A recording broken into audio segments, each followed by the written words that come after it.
오늘 말씀은 예수님께서 산에 올라가셔서 모습이 영광스럽게 변화된 그런 장면을 지금 우리에게 보여주고 있습니다. 교회歴에서는 아까 말씀드린 것처럼 사순절이 시작되는 바로 직전 주일을 산상변모주일, 오늘 이 사건을 기념하여서 그렇게 산상변모주일로 지킵니다. 예수님의 모습이 변화되었다. 그래서 이 산을 우리가 별명을 붙여서 변화산 그렇게 얘기하죠. 어떤 사람들은 다볼산, 갈릴리 약간 갈릴리 호수 아래쪽 거기다 이렇게 얘기하기도 하고, 어떤 사람들은 더 북쪽에 갈릴리 호수 훨씬 더 북쪽에 있는 헤르몬산이다 이렇게 얘기하기도 하는데, 하여튼 헤르몬산이라는 의견이 좀 더 지배적이에요. 하여튼 어딘지 그 산에 올라가셔서 예수님이 지금 모습이 변화되셨어요. 자, 왜 예수님은 영광스러운 모습으로 그렇게 변화되셨을까요? 첫 번째로 오늘 말씀, 십자가 너머를 보게 하기 위해서, 십자가 너머를 보게 하기 위하여서 이 변화된 모습이 바로 그런 것이라는 겁니다. 오늘 말씀이 어떻게 시작합니까? 1절이 엿새 후에로 시작해요. 언제부터 엿새일까요? 특별히 이렇게 아주 특정한 때를 지금 딱 잡아가지고 얘기하는 경우가 드뭅니다. 그런데 엿새 후에라고, 이것은 앞의 이야기와 지금 연결되어 있다는 거잖아요. 앞선 16장 13절부터 거기서부터가 지금 연결이에요. 장소가 16장 13절에 한번 보세요. 어디로 되어 있습니까? 빌립보 가이사라라고 하는 곳입니다. 여기는 갈릴리 호수, 예수님의 주 무대가 지금 갈릴리 근처잖아요. 이 갈릴리 호수 북쪽에 있어요. 훨씬 북쪽에. 그런데 아까 헤르몬산이라고 말한 그 산, 이 팔레스타인 땅에서 제일 높은 산이에요. 이 헤르몬산과 갈릴리 호수 중간쯤 되는 곳이 빌립보 가이사라입니다. 자, 여기서 예수님이 턴하시는 겁니다. 뭘 턴하세요? 방향을 바꿉니다. 북쪽으로 지금 가셨다가 완전히 방향을 바꿔서 이제 남쪽으로, 어디로요? 예루살렘으로 향하는 것입니다. 지리적으로도 턴하셨지만 사역의 방향도 바뀝니다. 다 턴하신 계기가 있어요. 이때다. 예수님이 딱 잡은 포인트가 있어요. 우리가 이 16장이 아주 중요한 장인데, 예수님이 제자들에게 물으셨잖아요. 너희는 나를 누구라고 하느냐? 베드로가 제자들을 대표해서 선뜻 나서죠. 주는 그리스도시요 살아계신 하나님의 아들이십니다. 그 유명한 신앙을 고백합니다. 예수님이 이 고백을 기뻐하셨어요. 그리고 이 고백을 들으시고 처음으로 교회에 대한 비전, 교회에 대한 계획, 그것을 선포하십니다. 복음서에서 처음으로 교회라고 하는 단어가 이때 나와요. 이 고백을 들으시고 이렇게 얘기하시죠. 베드로야, 내가 이 반석 위에 내 교회를 세우리니 음부의 권세가 이기지 못하리라. 그리고 한 가지 여기에 덧붙여서 놀라운 비밀을 알려주십니다. 16장 21절 말씀이에요. 자, 같이 한번 읽어보시죠. 21절, 이때로부터 예수 그리스도께서 자기가 예루살렘에 올라가 장로들과 대제사장들과 서기관들에게 많은 고난을 받고 죽임을 당하고 제3일에 살아나야 할 것을 제자들에게 비로소 나타내시니. 언제부터요? 이 고백이 있고 나서부터, 이 고백에 따라서 예수님께서 교회에 대한 비전을 선포하시고 나서 하신 얘기가 뭐예요? 십자가 사건입니다. 처음으로 얘기하셨다는 거예요. 십자가도. 사역의 방향이 바뀐 겁니다. 이제 예수님은 어디를 향해 가요? 십자가를 향해 가시겠다는 겁니다. 내가 이제 예루살렘으로 갈 텐데, 바로 그런 얘기잖아요. 이제 예루살렘에 올라가, 이렇게 돼 있죠. 예루살렘에 이제 갈 거야. 야, 이 말씀 하니까 제자들이 막 고무가 되는 거예요. 흥분이 됩니다. 기대가 넘쳐요. 베드로가 뭐라고 그래요? 그동안 예수님을 지금 예수님이 너희는 나를 누구라고 하냐 그랬을 때 베드로가 뭐라고 고백했어요?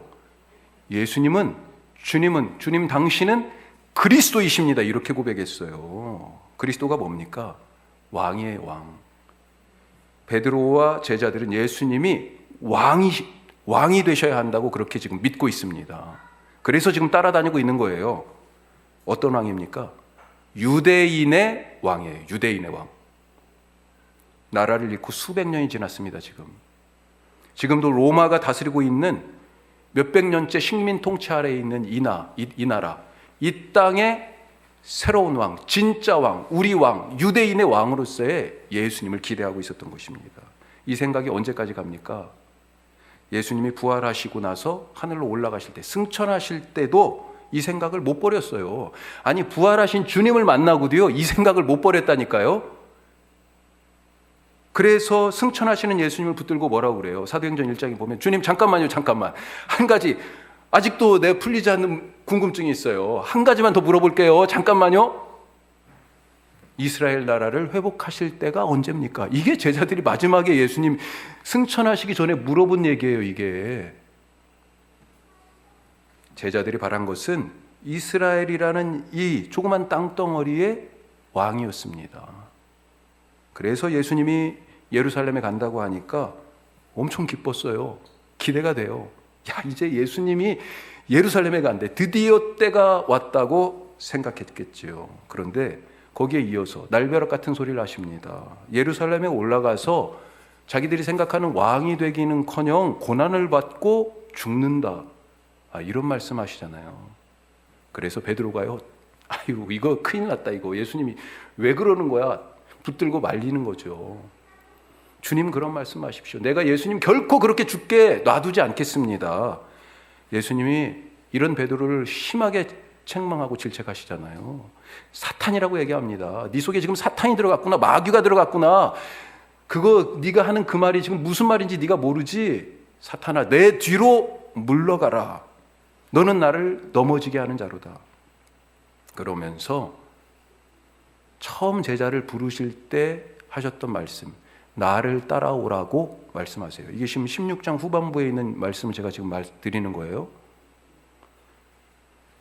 어떻게 예수님을 따르라고 하십니까? 그때는 나를 따르라 갈릴리 호수에서 그렇게 그냥 부르셨는데 여기서는 구체적으로 나와 있어요. 자기를 부인하고 자기 십자가를 지고 나를 따르라고 말씀하십니다. 그리고 나서 16장 마지막 두 절을 보시면 27절, 자 이렇게 돼 있어요. 같이 읽어봐요. 앞부분만. 인자가 아버지의 영광으로 오리니 그 천사들과 함께 오리니. 영광을 얘기합니다. 아니 십자가에 죽었는데 영광을 얘기해요. 그리고 마지막 28절에서는요, 왕권을 가지고 예수님이 다시 오신다, 그렇게 말하고 있습니다. 영광, 왕권, 이런 얘기를 지금 또 하시는 거죠. 아니 십자가는 사형틀인데 죄인으로 죽는 사람이 무슨 영광이 있어요. 더군다나 로마는 이 십자가형은요 보통 형이 아니고 주로 반역자들을 매다는 형입니다. 이미 예수님이 오시기 전에 스파르타쿠스라고 노예가 반란을 일으켰어요. 검투사였어요. 이 검투사들이니까 검투사들이 중심이 돼서 이 노예 반란을 일으켰는데 이 반란이요 얼만큼 세력이 컸는지 거의 로마까지 진격할 뻔했습니다. 얘네들 다 잡아가지고 결국은요 로마 군대가 아무리 그래도 세죠. 로마 가는 길에다가 사람을 빨래 널듯이 쫙 십자가에 널었어요. 뭐예요? 이게 반역자들의 최후가 이렇다라고 하는 걸 보여주는 겁니다. 예수님이 지금 죽으실 때 죄목이 뭐였어요? 유대인의 왕, 반역자라는 겁니다. 반역자의 최후가 이렇다는 거예요. 아니 이 죄인으로 반역자로 죽은 사람한테 무슨 영광이 있어요? 십자가에서 죽을 거라는 말은 아직 시작도 안 했는데 우리의 계획은 수포로 돌아갈 거야. 실패할 거야. 바로 이 얘기입니다. 반역죄로 죽으면 끝이지 무슨 왕권이 있어요. 예수님이 죽으러 가신다는 말씀에 그래서 제자들은 혼란스러웠습니다. 아니 예루살렘에 가신다는 말까지는 좋은데 그 뒤가 이 시나리오가 틀린 거예요. 아니 죽다니 그게 무슨 말이에요. 점점 그래서 불안과 두려움이 엄습해 옵니다. 오늘 말씀은 이런 일이 있은 지 엿새 후예요. 예수님이 제자들 중에서 베드로와 야고보와 요한, 주로 이 세 명을 데리고 가끔 가시는 경우들이 있었는데 여기서도 이 셋을 데리고 지금 산에 올라가셨습니다. 어떤 일이 일어났어요? 2절 말씀이죠. 자, 같이 읽습니다. 그들 앞에서 변형되사 그 얼굴이 해같이 빛나며 옷이 빛과 같이 희어졌더라. 하늘에서 모세와 엘리야가, 그 뒤에 보면 모세와 엘리야가 내려왔고요. 그리고 구름이 이들 모두를 덮었습니다. 모세와 엘리야는요 하나님의 구원의 약속을 대표하는 사람들이죠. 구약을 통틀어서 쉽게 말할 때 성경에서 이렇게 얘기하기도 하지만 율법과 선지자 이렇게 얘기합니다. 구약이 주로 율법, 선지자, 물론 시편과 같은 것도 있지만 보통 관용적으로 얘기할 때 율법과 선지자라고 얘기하는데 율법의 대표가 누구예요? 모세의 율법이라고 얘기하잖아요. 선지자 출발이 어디? 바로 엘리야예요. 다른 선지자들은 죽었지만 엘리야는요 하늘로 올라갔다고 되어 있습니다. 차원이 다르다는 거죠. 구약 성경의 맨 마지막에 말라기 4장 뒤에 2절을 보면 누구에 대한 얘기가 나와요? 엘리야 얘기가 나옵니다. 엘리야. 또한 구름은요, 구름이 모두를 덮었는데 구름은 하나님의 임재를 뜻합니다. 광야에서 구름 기둥의 인도를 받았어요. 누가 인도하고 있는 거예요? 이 백성을. 하나님이 인도하고 계시는 거잖아요. 백성들은 그 구름 기둥을 보면서 야, 하나님이 우리와 함께 하시는구나. 하나님이 우리를 인도하시는구나. 하나님이 여기 계시는구나. 그렇게 깨달았습니다. 성막을 지었을 때요, 구름이 성막 위에 임했다. 하나님의 영광이 충만했다. 출애굽기 끝이 그렇게 끝납니다. 구름은 하나님의 임재를 뜻합니다. 자, 왜 이런 놀라운 광경을 보여주셨을까요? 왜 예수님이 제자들에게 이런 당신의 모습이 변했을 뿐만 아니라 모세와 엘리야, 하나님의 임재 구름이 가득한 이 광경을 보여주셨을까요? 제자들에게 아직 안 보이는 십자가 너머를 보여주신 것입니다. 제자들은 지금 눈앞에 있는 십자가만 보이고 당장 지금 가면 십자가 지고 죽을 거라니까 눈앞에 있는 이 십자가만 보이고 그 너머가 안 보입니다. 부활과 승천이 안 보여요. 부활의 생명이 안 보이고 승천하시면 뭡니까? 이 승천이 구름 타고 무슨 손오공의 예수님이 이렇게 쫙 이렇게 올라가신다는 그의 얘기입니까? 승천이 무슨 얘기예요? 하늘과 땅의 왕이신 이 예수님께서 하늘 왕좌에 앉으셔서 세상을 통치하신다는 거예요. 왕으로 등극하신다는 것입니다. 그 예수님의 하늘 왕좌에 앉으신 그 영광이 아직 안 보이는 거예요. 그것을 지금 보여주신 것입니다. 왜 보여주셨어요? 앞으로 무슨 일이 일어나도 걱정하지 말라는 것입니다. 예수님이 십자가에서 죽음을 당해도 그래도 두려워하지 말라는 것입니다. 그게 끝이 아니다. 그 뒤가 있다. 이걸 보여주시는 거예요. 나아가 제자들이 자기 십자가를 지고 예수님을 따를 것인데 그 길 끝에서 그 고난을 넘어서 있게 될 주님이 주실 그 영광을 미리 보여주신 것입니다. 지금 눈앞에 무엇이 보입니까? 어떤 일이 있어요? 지금 내 눈앞에 무엇이 보입니까? 고난의 십자가가 있습니까? 그것만 보입니까? 그 너머에 영광도 보이십니까? 힘내실 수 있길 바랍니다. 힘내세요. 당장은 감당할 수도 없고 끝난 것처럼 보입니다. 십자가가 그런 거잖아요. 죽었으니 죽고 나면 다 끝이죠. 무슨 더 이상 무슨 희망이 있어요. 그게 우리가 알고 있는 일반 상식 아닙니까? 게임은 끝나고 불이 꺼진 운동장처럼 지금 휑합니다. 더 이상 무엇을 할 수가 없어요. 호루라기가 불렀어요. 끝났습니다, 게임. 하지만 오늘 주님이 이해할 수도 없고 감당할 수도 없고 실패로 끝난 이 모든 일의 그 너머를 보라고 하십니다. 하나님은 안 끝났다고 말씀하시는 거예요. 그 뒤에 주님이 주시는 영광을 보라고 우리에게 이 산으로 제자들처럼 우리를 이끌어 데리고 오신 겁니다. 당당하게 두려움을 떨쳐버리고 예수님과 함께 가시길 바랍니다. 내 십자가를 지고 주님을 두려움 없이 따르실 수 있기를 바랍니다. 우리 주님이 그 사람을 영광스럽게 하실 것입니다. 자, 두 번째로 같이 읽어봐요. 기도하면 진짜를 볼 수 있습니다. 기도하면 진짜를 볼 수 있어요. 누가도 마태, 마가, 누가 이 세 복음서에 마태복음 우리가 17장 읽었죠. 마가복음 9장에도 누가복음 9장에도 이 장면이 기록되어 있습니다. 마가복음은 마태복음에 거의 다 포함되어 있잖아요. 그래서 마태복음과 마가복음은 이야기가 내용이 거의 비슷해요. 그런데 누가는 조금 이것을 다른 조금 독특한 점이 있어요. 누가의 기록에는. 누가는 예수님이 산에 올라가신 목적이 있다라고 처음부터 적고 있어요. 그래서 이것이 나오는 누가복음 9장 28절을 보면 이렇게 되어 있습니다. 제자들을 데리고 기도하러 산에 올라가서, 그리고 나서 베드로와 야고보와 요한을 데리고 기도하러 산에 올라가서, 그 다음에 바로 이 말씀이 있어요. 같이 읽어봐요.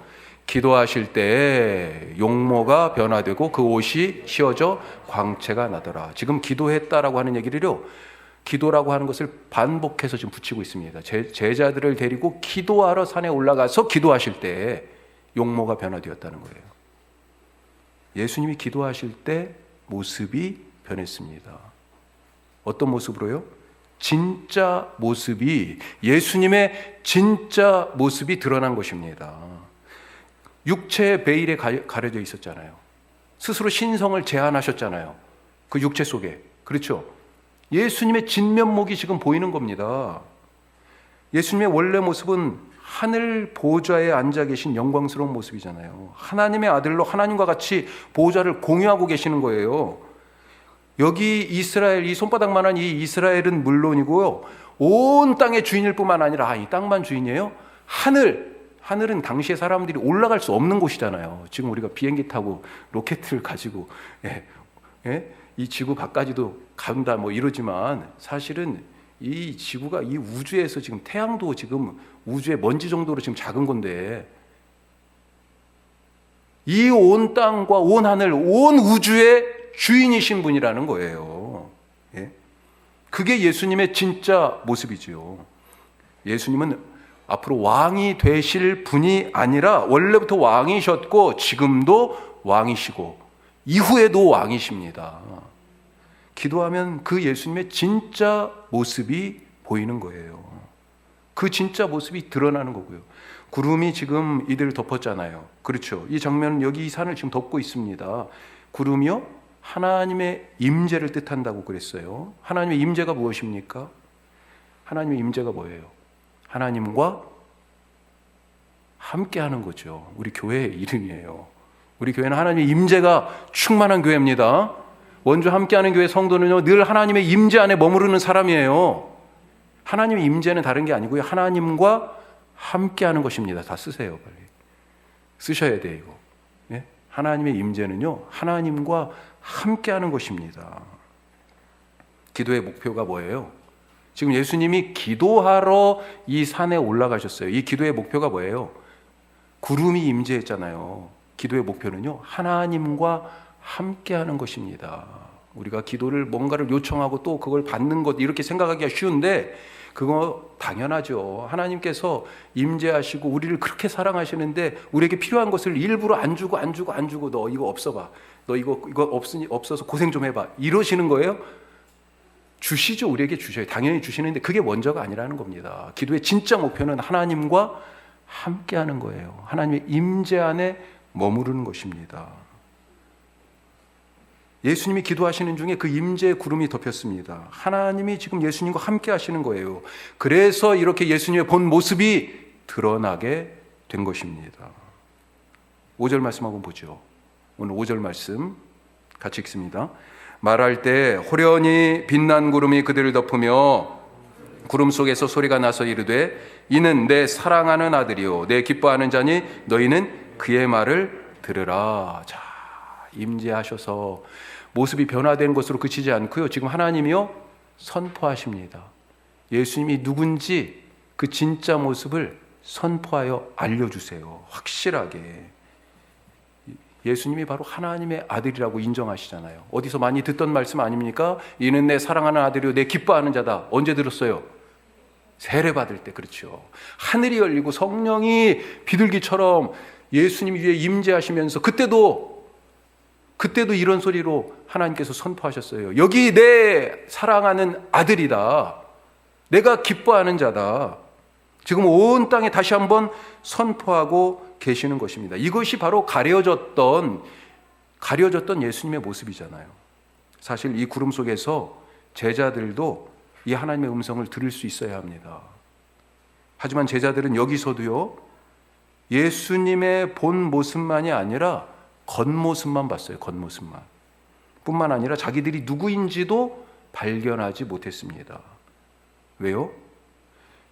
누가복음에 보면 그 이유가 나와 있어요. 누가복음 9장 32절 이렇게 되어 있습니다. 지금 같은 장면이에요. 같이 읽어봐요. 베드로와 함께 있는 자들이 깊이 졸다가 온전히 깨어나 예수의 영광과 및 함께 선 두 사람을 보더니, 함께 선 두 사람 누구예요? 모세와 엘리야죠. 그런데 언제 봤다고요? 이 베드로하고 야고보와 요한 이 제자들이요, 자다가, 깊이 자다가 벌떡 깨어난 거예요. 너무 깜짝 놀라가지고 정신이 그냥 번쩍 드는 거죠. 제자들은 졸았습니다. 기도하지 않았습니다. 자고 있었어요. 기도하러 갔는데 하나님의 임재, 하나님과 함께하는 것, 이거에 지금 관심이 없어요. 예수님께서 이 기도를 같이 하자고 지금 데리고 가셨는데 제자들은 기도하지 않았습니다. 그래서 예수님의 진면목을 볼 수 없었고요, 자기들의 진짜 모습도 몰랐던 것입니다. 보기는 봤는데, 지금 봤잖아요. 지금은 봤는데, 보기는 봤는데 엉뚱한 소리를 뒤에 가서 합니다.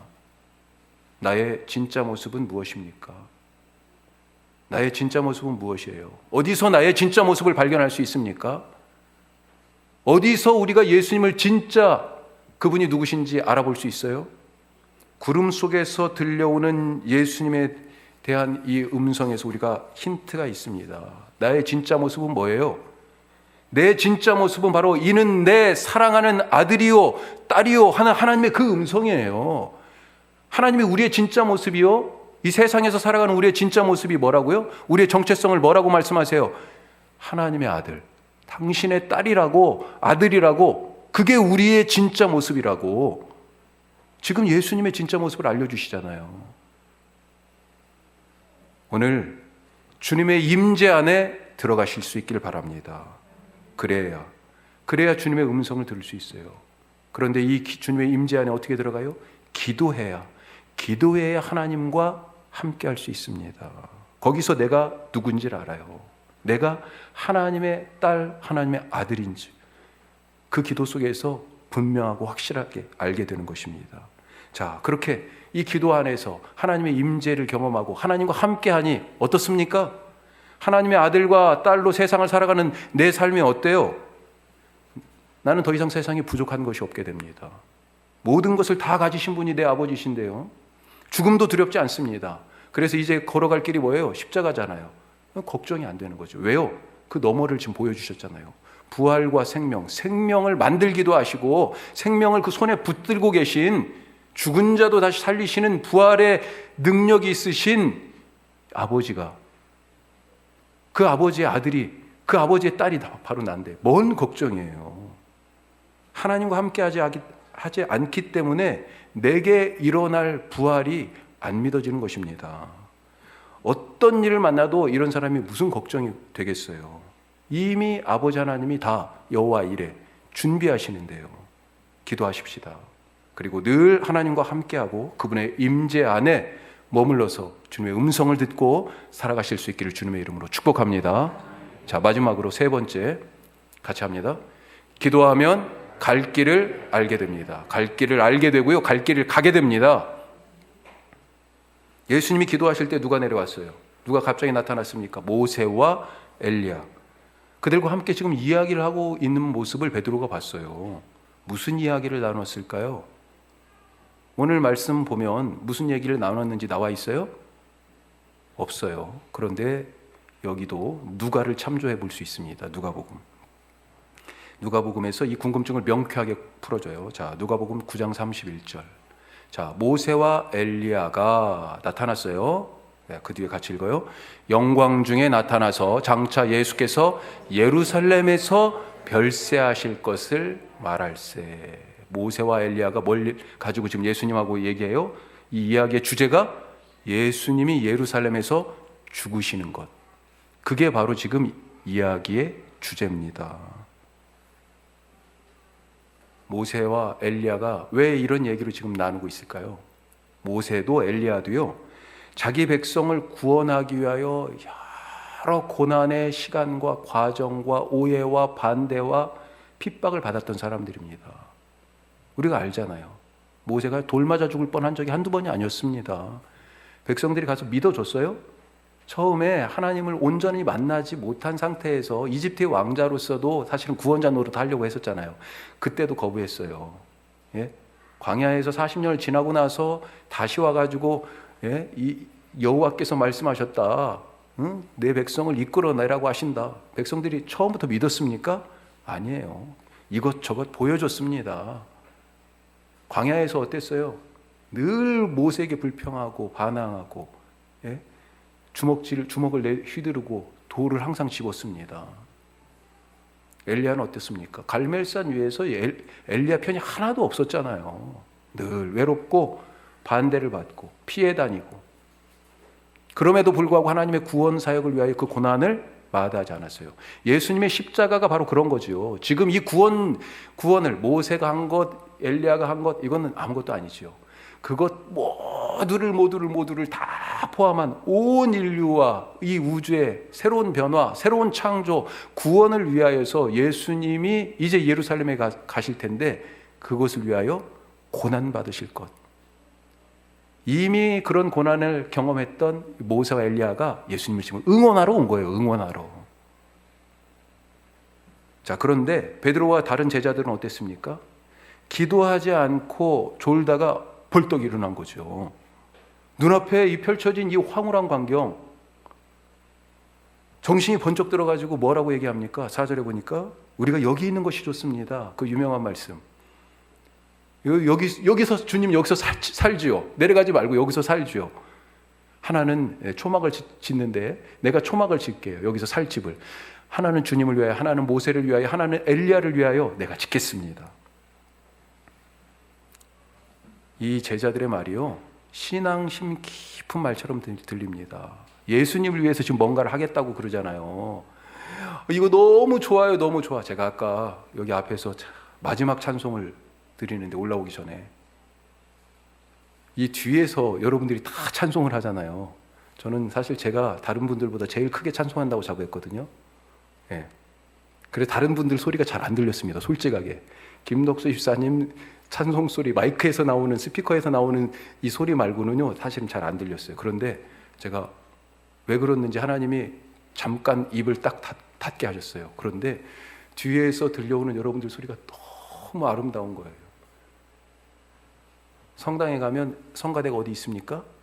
2층 위에 있잖아요. 그래서 위에서 들려와요, 소리가. 뒤에서. 그런데 마치 여러분들의 찬송 소리가 하늘의 천사들이 뒤에서 응원하며 부르는 소리처럼 들렸어요. 얼마나 지금 이 베드로가요, 이런 건 상상할 수도 없는 황홀함에 여기가 너무 좋아요. 여기가 너무 좋아요. 지금 그러고 있는 거죠. 너무 은혜를 받고 너무 신앙심이 깊어 보입니다. 내가 주님을 위해서 이걸 하겠습니다. 모세를 위해, 엘리야를 위해서도요, 할 수 있습니다. 그렇게 얘기를 합니다. 그런데 신앙심 깊어 보이는 이 소리가 지금 엉뚱한 소리입니다. 지금 예수님이 여기 계셔야 해요? 예수님이 지금 갈 길은 산에서 내려가 십자가를 지러 예루살렘에 가는 것입니다. 지금 베드로와 이 제자들은요, 자다가 봉창 두드리는 소리 하는 겁니다. 앞뒤 구분 못하고 어디로 가야 할지, 무슨 일을 해야 할지도 모르는 제자들을 보다 못한 하나님께서 그 임재하시는 구름 가운데서 말씀하시는 거잖아요. 뭐라고 말씀하세요? 5절 후반부를 보면, 자, 이는 내 사랑하는 아들이요 내 기뻐하는 자니, 같이 읽어요. 너희는 그의 말을 들으라 하시는지라. 너희는 그의 말을 들어라. 예수님의 말을 들어야 예수님이 가신 길을 갈 수 있습니다. 예수님의 말씀이 들리지 않는 것은요, 왜요? 자고 있었기 때문이에요. 기도하지 않기 때문이었습니다. 그래서 신앙이 좋은 것 같은데 늘 엉뚱한 길로 갑니다. 베드로가요, 신앙 고백했잖아요. 여기 변화산에서 다른 제자들 하지 못하는 그런 천상의 경험, 이거 했잖아요. 지금 여기서도요, 주님을 위해 초막을 짓겠다고 헌신과 열정을 다하는 그런 모습을 보여주지 않습니까? 그런데 이 모든 것이 미안하지만 틀렸어요. 기도하지 않았기 때문에 그렇습니다. 기도하지 않기 때문에. 이제 이번 수요일부터 사순절입니다. 제자들처럼 졸지 말고 깨어서 기도할 수 있기를 바랍니다. 그래야 주님의 말씀이 들립니다. 그래야 우리가 갈 길을 걸어갈 수 있기 때문입니다. 기도하며 주님의 뒤를 우리 다 같이 함께 주를 따라가는 그런 계절이 될 수 있기를 주님의 이름으로 부탁하고 축복합니다.